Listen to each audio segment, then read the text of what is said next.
يصلون على النبي يا أيها الذين آمنوا صلوا عليه وسلموا تسليما اللهم صل على سيدنا ومولانا محمد وعلى آل محمد وأصحاب محمد وبارك وسلم۔ تمام احباب آواز بلند پڑھیں الصلاۃ والسلام علیک یا سیدی یا رسول اللہ وعلی آلک واصحابک یا حبیب اللہ یا محبوب اللہ یا محمد رسول اللہ صلی اللہ علیہ وآلہ وبارک وسلم۔ قابل احترام صلی اللہ علیہ وآلہ وسلم کی ذات اقدس سے اس محبت کی کوشش کرتے ہیں جو ایمان کے لیے لازم ہے، جیسا کہ حضور صلی اللہ علیہ وآلہ وسلم کا فرمان ہے کہ جب تک تم اپنے ماں باپ، اہل و عیال، گھر بار، مال و متاع، ہر چیز سے بڑھ کے حتیٰ کہ خود اپنی جان سے بڑھ کر بھی مجھ سے محبت نہیں کرتے، تمہارا ایمان کامل نہیں ہو سکتا۔ تو ہم سب حضور سے اس محبت کا دعویٰ رکھتے ہیں یا اس محبت کے لیے کوشاں رہتے ہیں۔ ناجیز آپ سے ایک دلچسپ بات یہ عرض کرنا چاہتا ہے، جو محبت کا فلسفہ غالباً امام جامی نے بیان کیا کہ عشق اول در دل معشوق پیدا می شود، کہ جو اپنے آپ کو عاشق کہتا ہے، اپنے آپ کو محب کہتا ہے، وہ در حقیقت محب ثانی ہوتا ہے، اور جس کو وہ معشوق کہتا ہے، جسے وہ محبوب کہتا ہے، وہ اس کا محب اول ہوتا ہے۔ کہ جب تک عشق یا محبت معشوق کے دل میں پیدا نہ ہو، عاشق اس سے عشق نہیں کر سکتا اور محب اس سے محبت نہیں کر سکتا۔ تو جو محبت ہے وہ پہلے محبوب کے دل کے اندر پیدا ہوتی ہے۔ محبت خیر خواہی کا نام ہے، تو خیر خواہی پہلے محبوب کے سینے کے اندر ہوتی ہے، محبوب کے دل کے اندر ہوتی ہے۔ اگر آپ قرآن مجید میں دیکھیں، نبی اکرم صلی اللہ علیہ وآلہ وسلم کا تعارف اللہ تبارک و تعالی نے جس پیرائے میں کروایا، لَقَدْ جَاءَكُمْ رَسُولٌ مِّنْ أَنفُسِكُمْ عزیز علیہ ما عنتم حریص علیکم بالمؤمنین رؤوف الرحیم۔ اللہ نے فرمایا کہ بے شک تمہارے پاس تمہیں میں سے ایک باعظمت رسول صلی اللہ علیہ وآلہ وسلم جلوہ فرما ہوئے، اور تمہارا مشقت میں پڑنا، تمہارا تکلیف میں پڑنا انہیں گراں گزرتا ہے، انہیں ناگوار گزرتا ہے۔ اور اے لوگوں، وہ تمہارے لیے، تمہاری بھلائی کے لیے آرزو مند رہتے ہیں، اور مومنوں کے لیے نہایت ہی شفیق اور نہایت ہی مہربان ہیں۔ جب ہم ان آیات کو پڑھتے ہیں تو عموماً ان کے شان نزول کو بیان کیا جاتا ہے، ان سے وابستہ، متصل، متعلقہ صحابہ کرام رضوان اللہ علیہ مجمعین کے واقعات کو بیان کیا جاتا ہے، اور یہ دیکھا جاتا ہے کہ یہ آیت کب نازل ہوئی، یہ کہاں پہ نازل ہوئی، اس میں کون کون لوگ داخل اور کون کون لوگ شامل ہیں۔ تو عموماً اس سے مراد وہی لوگ لیے جاتے ہیں جو نبی اکرم صلی اللہ علیہ وآلہ وسلم کے ہم زمانہ تھے یا آپ کے صحابہ تھے، وسیع اصطلاح میں۔ مگر مومنین، مسلمین و مسلمات، مومنین و مومنات، یاد رکھیں یہ ہمارے لیے اللہ تبارک و تعالیٰ کی خوشخبری ہے، اس لیے کہ ایمان والے قیامت تک موجود رہیں گے، ایمان والے قیامت تک موجود رہیں گے۔ اور حضور صلی اللہ علیہ وآلہ وسلم کے بارے میں اللہ نے فرمایا کہ حریص علیکم بالمؤمنین، وہ ہر وقت تم پہ شفقت کے، رحمت کے، مہربانی کے آرزو مند رہتے ہیں، اس کے خواہاں اور طالب رہتے ہیں۔ تو جب تک کوئی مومن اس زمین کے اوپر موجود ہے، وہ چاہے حضور کے زمانے کے اندر تھا یا حضور سے 14 صدیاں برس 14 صدیاں بعد آتا ہے، ہر ایک کے ساتھ حضور صلی اللہ علیہ وآلہ وسلم اسی طرح محبت فرماتے ہیں۔ تو میرا یہ گمان، میرا یہ یقین کہ رسول اللہ صلی اللہ علیہ وآلہ وسلم جس طرح اپنی امت کے اولین سے محبت فرماتے ہیں، حضور صلی اللہ علیہ وآلہ وسلم اپنی امت کے آخرین سے بھی محبت فرماتے ہیں۔ جن لوگوں نے حضور کا زمانہ نہیں پایا، جو لوگ حضور کے بعد ایمان لے کے آئے، ان کے لیے میرے آقا صلی اللہ علیہ وآلہ وسلم نے اپنی محبت کا اظہار کیا۔ تو اس لیے ناچیز یہ کہنے میں اپنے آپ کو حق بجانب سمجھتا ہے کہ ہم اگر حضور سے محبت کرتے ہیں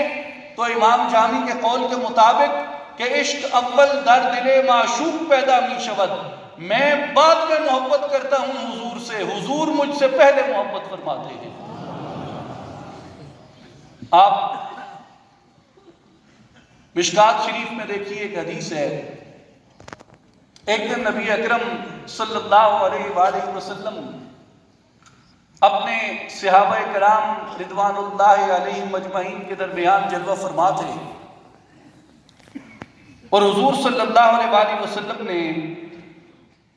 ان سے ایک سوال فرمایا، ای الخلق اعجب الیکم ایمانا، کہ اے میرے صحابہ، تمہیں کس قوم کے،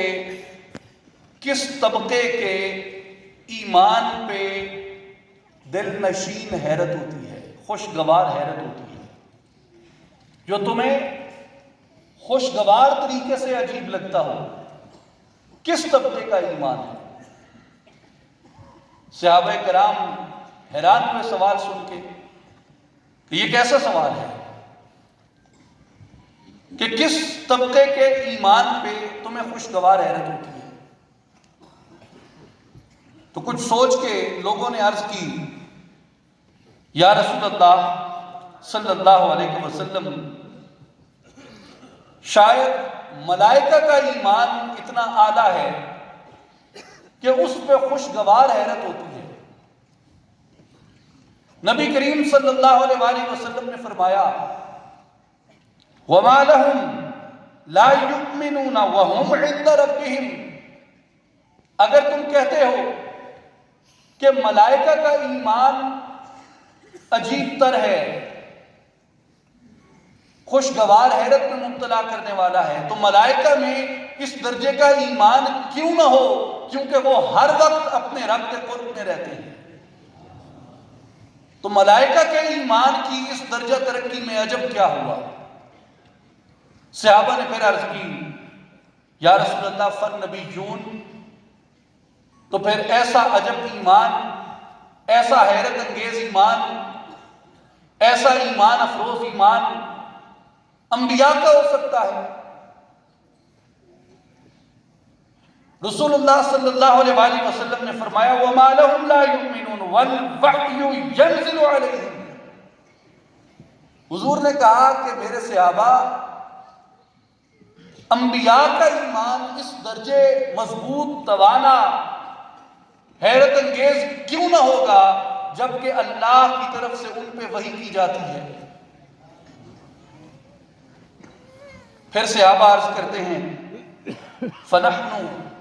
یا رسول اللہ، تو پھر ہم ہی بچتے ہیں، پھر ہمارا ایمان اتنا پختہ اور اتنے بڑے درجے کا ہے۔ حضور صلی اللہ علیہ وآلہ وسلم نے فرمایا، تمہارے ایمان میں عجب کیا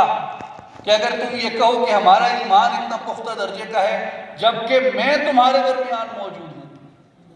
میری زیارت کرتے ہو، مجھے اٹھتے بیٹھتے دیکھتے ہو، مجھے چلتے پھرتے دیکھتے ہو، مجھ پہ وحی کو نازل ہوتے ہوئے دیکھتے ہو، مجھ پہ کلام اترتے ہوئے دیکھتے ہو، تو اس میں حیرت کیا ہوگی؟ اس میں عجب کیا ہوگا؟ تو صحابہ خاموش ہو گئے، عرض کرتے ہیں، یا رسول اللہ صلی اللہ علیہ وسلم، پھر آپ رہنمائی فرمائیے کہ کن کا ایمان نہایت حیرت کا باعث ہے، نہایت عجب ہوگا، حیرت انگیز خوشگوار پختگی رکھتا ہوگا۔ حضور صلی اللہ علیہ وسلم نے فرمایا ان اعجب الخلق الی ایمانا لقوم یکونون من بعدی، ایسا عجب ایمان ملائکہ کا نہیں کیونکہ وہ اللہ کے قرب میں ہیں، ایسا عجب ایمان انبیاء کا نہیں کیونکہ ان پہ وحی نازل ہوتی ہے، ایسا عجب ایمان تمہارا نہیں کیونکہ میں تمہارے درمیان موجود ہوں، بلکہ فرمایا ایسا عجب حیرت انگیز پختہ ایمان ان لوگوں کا ہوگا جو ہر طرح کا آپشن پائیں گے، ہر طرح کی ترجیح پائیں گے میرے بعد، مگر میری کتاب دیکھ کے میرے اوپر ایمان لے آئیں گے۔ نعرہ تکبیر، اللہ نعرہ رسالت، نعرہ حیدری، نعرہ سلطانیہ۔ اس لیے حضور نے کہا کہ وہ ہر طرح کی گفتگو پائیں گے، ہر طرح کا عقیدہ پائیں گے، ہر طرح کا نظریہ پائیں گے، ہر طرح کا مذہب پائیں گے، ہر طرح کے صحیفے پائیں گے، ہر طرح کی کتابیں پائیں گے، ہر طرح کا علم پائیں گے، طرح طرح کی ترجیحات دیکھیں گے، طرح طرح کے آپشنز ان کے سامنے کھلے ہوں گے، لیکن وہ سب عقیدوں کو، سب نظریات کو، سب صحیفوں کو، سب علوم کو ایک طرف رکھ کے میری کتاب کی صداقت کی گواہی دیں گے اور میری رسالت کی گواہی دیں گے، حالانکہ انہوں نے مجھے دیکھا نہ ہوگا، حالانکہ انہوں نے مجھے دیکھا نہ ہوگا۔ میرے بھائیوں اور بزرگوں، دوستوں اور ساتھیوں، مجھے اس میں کوئی شک نہیں ہے کہ ملائکہ کا ایمان افضل ہے، اس میں کوئی شک نہیں ہے کہ انبیاء کا ایمان افضل ہے، اس میں کوئی شک نہیں ہے کہ حضور کو دیکھنے والوں کا ایمان افضل ہے، لیکن یہ وہ بشارت ہے جو میرے کریم آقا نے اپنی زبان مبارک سے ہم گناہگار امتیوں کے لیے فرمائی جو اپنے نبی کے 1400 برس بعد آئے۔ ہمارے اور اپنے درمیان ایک نسبت کو رسول اللہ نے قائم فرمایا، ہمارے لیے حضور نے ایک بشارت کو قائم فرمایا، ایک خوشخبری کو قائم فرمایا، ایک نوید کو قائم فرمایا، محبت کے ایک ذریعے کو استوار فرمایا۔ امام احمد ابن حنبل نے روایت فرمایا کہ رسول اللہ صلی اللہ علیہ وسلم نے فرمایا میرے بھائیوں خوشخبری سنیں، حضور کی خوشخبری سنیں اور حضور کی وہ محبت دیکھیں جو حضور نے ہم غریبوں، لاچاروں، مسکینوں، گناہگاروں، تقصیروں کے بھروں سے فرمائی۔ حضور نے فرمایا طوبیٰ لمن رآنی وآمن بی، اسے مبارک ہو جس نے مجھے دیکھا اور ایمان لایا، اسے مبارک ہو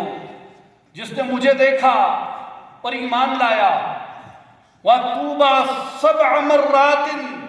لِمَن لَّمْ يَرَنِي وَآمَنَ بِي، حضور نے کہا جس نے مجھے دیکھا اور ایمان لایا اسے مبارک ہو، اور ایسے شخص کو 7 مرتبہ مبارک ہو جس نے مجھے نہ دیکھا اور مجھ پہ ایمان لایا۔ سبحان اللہ۔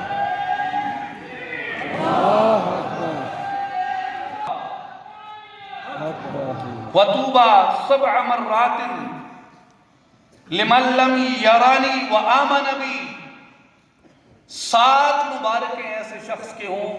جس نے مجھے نہ دیکھا اور مجھ پر ایمان لے کے آیا۔ میرے دوستوں اور ساتھیوں، کبھی ہم اپنے آپ کو دیکھتے ہیں اور کبھی اپنے اس عظیم نبی و رسول آقا و مولا کو دیکھتے ہیں، کہاں ان کی رفعتیں، ان کی عظمتیں سورہ والنجم میں دیکھیں، سورہ حجرات میں دیکھیں، الم نشرح میں دیکھیں، سورہ کوثر میں دیکھیں،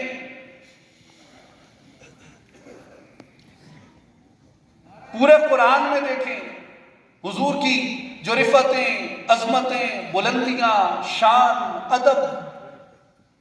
اللہ نے جو بیان کی، جو لطافت قرآن میں اللہ نے بیان کی حضور صلی اللہ علیہ وسلم کی، کہاں وہ مبارک آنکھ جس کے اعتدال کو قرآن نے بنظر تحسین بیان کیا. ما زاغ البصر وما طغى. کہاں وہ مبارک ہاتھ جو اس جماعت کے ہاتھوں پہ آ جائیں جو بیت رضوان کرتی ہے؟ تو قرآن کہتا ہے کہ مومنوں تمہارے ہاتھوں کے اوپر اللہ کا ہاتھ تھا، اس کی تائید کا ہاتھ تھا، کیونکہ حضور کا مبارک ہاتھ اللہ کی تائید و نصرت کا ہاتھ ہے. کہاں وہ مبارک سینہ جس کی عظمت کو قرآن بیان فرماتا ہے، أَلَمْ نَشْرَحْ لَكَ صَدْرَكَ. میرے دوستو، کہاں وہ مبارک زبان جس سے سوائے وحی کے کچھ نہیں نکلتا. وَمَا يَنْطِقُ عَنِ الْهَوَىٰ إِنْ هُوَ إِلَّا وَحْيٌ يُوحَىٰ. میرا محبوب اپنی مرضی سے کلام نہیں کرتا، وہی کہتا ہے جو ہماری طرف سے وحی آتی ہے. سبحان اللہ. کہاں وہ مبارک زبان، کہاں وہ مبارک آنکھیں، کہاں وہ مبارک ہاتھ، کہاں وہ مبارک سینہ، کہاں وہ مبارک وجود، اور کہاں ہم جیسے گناہ گار، کہاں ہم جیسے خطا کار، کہاں ہم جیسے عیبوں سے بھرے لوگ، کہاں ہم جیسے نقائص کی دنیا میں رہنے والے لوگ. اور ہم عیبوں بھروں سے، ہم گناہ گاروں سے جب ہمارے آقا و مولا اتنے بڑے رتبوں کے باوجود بھی محبت کریں تو ہمارا حق بنتا ہے کہ ہم رسول اللہ کی اس عظمت پہ، رسول اللہ کی ہمارے ساتھ اس محبت کی بنیاد پہ ہم رشک کرتے ہوئے حضور سے اپنی محبت کو دوبارہ کر دیں. سبحان اللہ. اس لیے